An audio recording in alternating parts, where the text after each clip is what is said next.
Reka tubasuze cyane mwese mukomeje gukurikirana Siridi TV1 nkubwira ngo nimutarakanda subscribe urimo urahomba kugira ngo ukurikirane ibikorwa tugenda tubagezaho mu buryo butandukanye. So nko kuri bireba kuri kamera dufiteho Diaro, dufite Mushi, dufite Nzovu. Mwasuza abakunzi bacu badukurikiranye. Turabasuhuje abakunzi bacu. Nzovu se katavuga. Nanjye ndabasuhuje. Ariko ujya unakura abantu mu rujijo wakumva Nzovu akenshi na kenshi abana bari kuvuka ubu ngubu bazi ko Nzovu ubundi ari inyamaswa ziba muri pariki ya Nyungwe ndetse n'ahandi. Ubundi inyamaswa muri pariki y'Akagera rero umuntu wasibye ko nitirana kuko buriya Inzovu ushobora umuntu akakwitira igisiga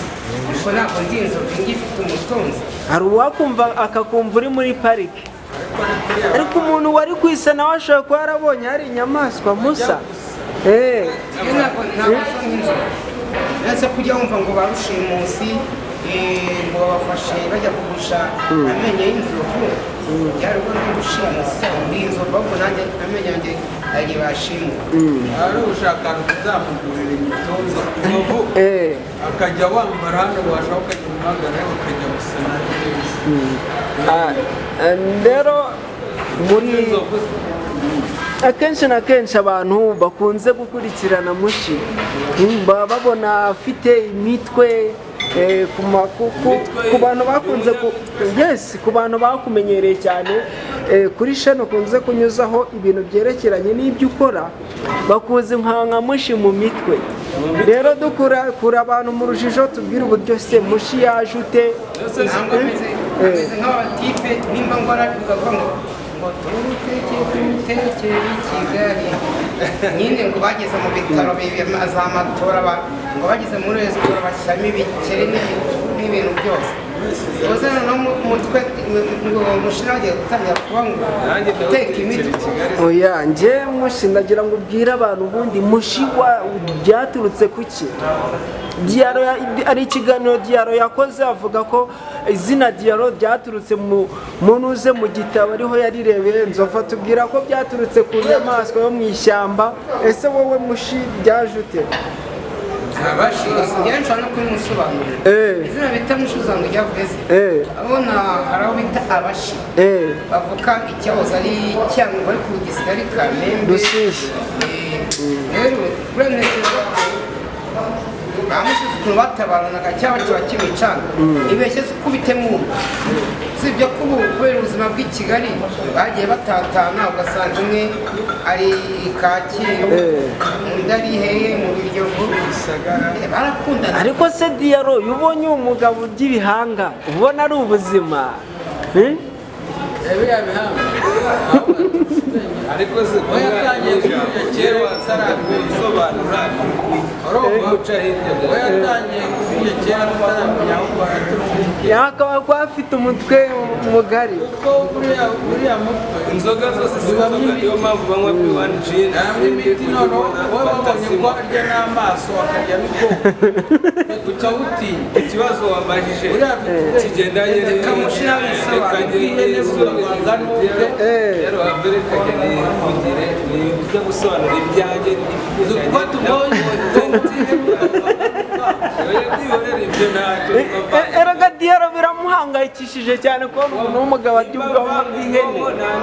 n'amaso yawe abanza cyane reka ngende n'isobanuro gifite cyane yewe ntekereza content zigenda rero kujya nagiye ndeba ahanini ibiryo bangiza bitahabwa agaciro ntabirya kugira mbere ko mushobora kubirya kugira ngo rimwe na rimwe niba hepfo byanze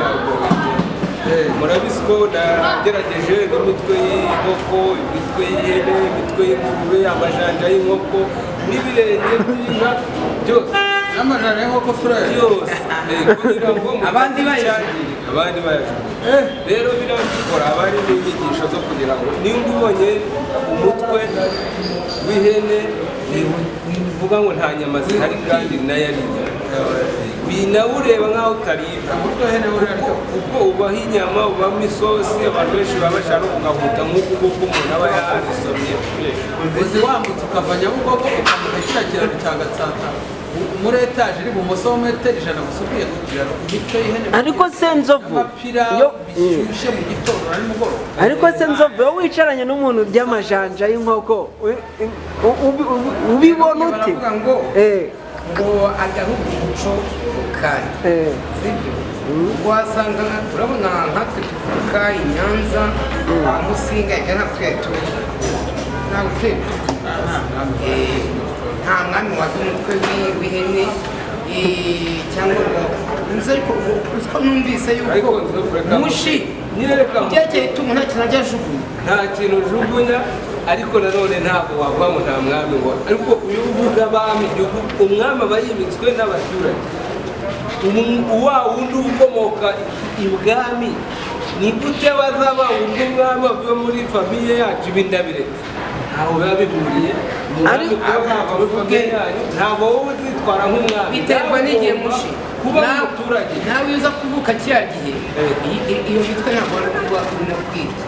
wiriye kuko muri iki gihe nta nyama n'inyama ntabwo ujya wumva se ngo barya ngo babita mu kiga n'amara y'ingurube ari byo kwene bavuga zinga ugasanga bafashe amara y'ingurube barayarya kandi kera inyama z'ingurube z'imbere bazishukura imijima atarya inyama wowe utajya ujya ku itungo n'iyi n'ubwonko ku itungo ukavuga uti inyama sinarya kandi ubona abandi ntabwo nari nzi ko imitwe y'ihene iryoha ni wowe wabinyigishije kuko nasanze ariyo nyama iryoha ya mbere wowe iyo ujugunya ni iyihe wazi ihene yawe sediyabure yaryamara yaryamashaka reka yivugire ay'ihene nayarya ay'ingurube oya reka bivugire kugira ikinyamujuru kurya ingurube zijya zitwara n'imbaraga nanjye amara y'ihene nayarya ibaze uhuye n'ingurube yarwaye amavunja noneho ukariye ikinono cyayo wowe si inyama ikunda ariko si inyama mushi byose n'umenyereye iby'amanyama ni inyama n'ubundi igize vitamine uvuga ngo ubwo buriya nta kandi gasimba gakwiye nko kuba kakitabwaho kumenya kamarira icy'umubiri w'umuntu bayaboshe banyigishije kurya imitwe y'ihene ushaka uri umuntu w'umugabo ariko noneho Nzovu abagabo n'abanyamitwe umunsi umwe ndambuka mu Gatsata hakurya y'ikibazo si yo mpamvu mushi hajya muri etaje hejuru mu kaboko k'ibumoso kwa Mutongoro sanga imitwe y'ihene irahiye sanga umuceri wahiye w'ipirawu barama isiniya yuzuye ingana nawe oya hari Mutongoro hari mushi diya niyo mpamvu mufite imitwe minini nizo mwawukubitiye mpamvu rero urumva niyo mpamvu ubona ari umusaza uri kuzana zaromotse kubera zaromotse abantu batari kucyuma ngo zaromotse urumva ntabwo nari nzi ko imitwe y'ihene iryoha zaromotse ubona se zaromotse kandi yaba ari siporo Nzovu bakugurishije nawe ujye mu mitwe nk'abandi bose ari umunyamitwe kungejeje Mateus ngo abe njya kurutekera baragutekera i Kigali nawe tugomba kumubatiza akamenyero ubundi baravuga barya batera icyayi gitero gitero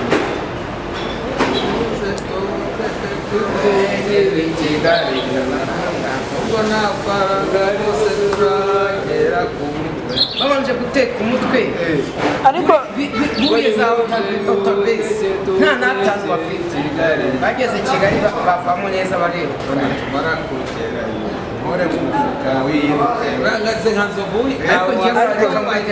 njye bari abantu batekereje mbona ko ari abanyabutare nubwo nanjye ndi umunyabutare bariya ni ababo ni abanyabutare hari Nyanza umva se Nzovu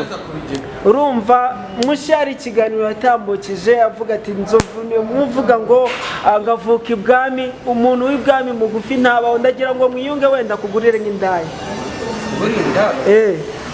kuko nibyo byiza byawe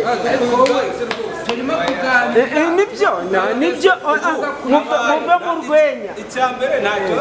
nabajije turi kumwe na nyir'ubwite nta kibazo yabigize oya abafana barababaye umugabo yakugurira inzoga akakugura D1 akaguha inka akaguha inka ko nta mugabo ugura indi nshaka nzovu wijijisha abantu wenda nzaza nyigurira ngo iki ndashaka ukajya uhuza ifate kuri ka D1 gakeya n'imeneye mu biranze abaye nka ya wakijijwe ariko abaye nka ya mpyisi tsembe kakiwaranye iminsi saa munani ikirya ntabwo wabureba biwani uheze ubuno no nguyu uvanze n'agafanta muzamfashe diyara ntimuzamusomye pe rwose uzamubona ndiyakomeza kubaha imana imana yo mu ijuru gutegeka ibyo urya rwose ahubwo uzakomeze witware neza mu ubuzima butiya satasomaho ntatwara umutozo bashaka umuhura nabo basigaye bahura muri kakundi nabo baramuhurira ariko iyo ari we mu rugo nijoro ashobora kukanywa ugiye kuryama arangije akazi ariko diya nawe ndabona wagira ngo ni byeri ni marita arimo kunywa aha urwo rufura rwa marite rubaho zovu muri 2018 ni umwe mu bantu bamusengeye avuga ati rwose jewe inzoga zigiye kunyica dore ziratuma oya ariko nzovu nubwo mu ntashaka umugore kubwira abantu ko bagaruye kuko nzovu abantu bashaka kugarura i Kigali wa mugani ngo tuwutekere i Kigali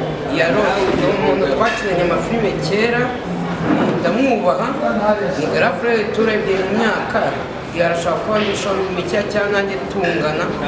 kuko njye mufite 5 n'ibiri ntabwo ugana nawe ufite ingahe 5 n'itandatu urumva muraza murumuna w'umusaza